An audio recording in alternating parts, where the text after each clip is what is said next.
10, মাদকের সাথে সম্পৃক্ত লোকদের আমল আল্লাহ বাতিল করে দিবেন। আমি কিন্তু মাদক শুধু সেবনের কথা বলিনি, কথাটা কি বলেছি, মাদকের সাথে সম্পৃক্ত।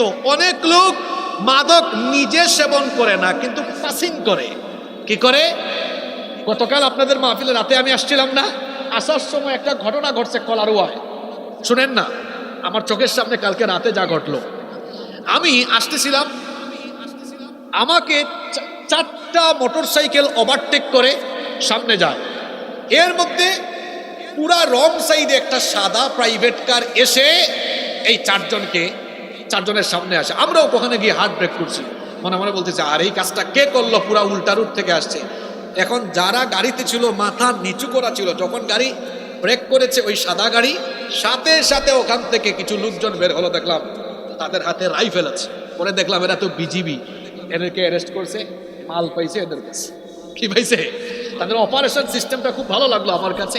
আবার দেখি 30-40 গজ পেছনে তাদের আরেক প্লাটুন সদস্য ওখানে রেখেছে, যাদের হাতে নেট ছিল, নেট, যে এরা যদি এখান থেকে ওভারটেক করে চলে যায় দৌড় মারে, পরবর্তী যে প্লাটুন আছে এরা নেট দিয়ে এদেরকে কি করবে, আটকাই ফেলবে।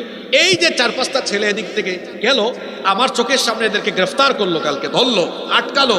এরা কেউ কিন্তু মাদক খেয়ে যায়নি, সাথে করে মাদক নিয়ে যাচ্ছে, পাসিং করবে।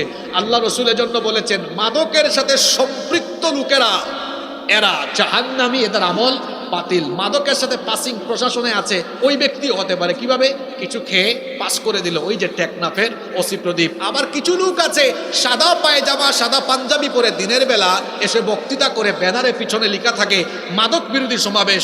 দিনের বেলা মাদক বিরোধী সমাবেশে ছিল প্রধান অতিথি, রাতের বেলা হচ্ছে পাসিং কমিটির সভাপতি। কথা কি বোঝা যায়? এরকম সীমান্তবর্তী এলাকাগুলোতে আছে, আপনাদের এলাকায়ও কিন্তু পাশের সীমান্ত আছে, এদিক দিয়ে পাস হয় না?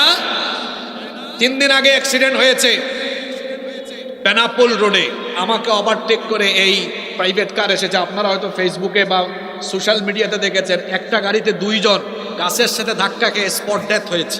এই 2 দিন আগের কাহিনী, আগের রাতের কাহিনী এটা।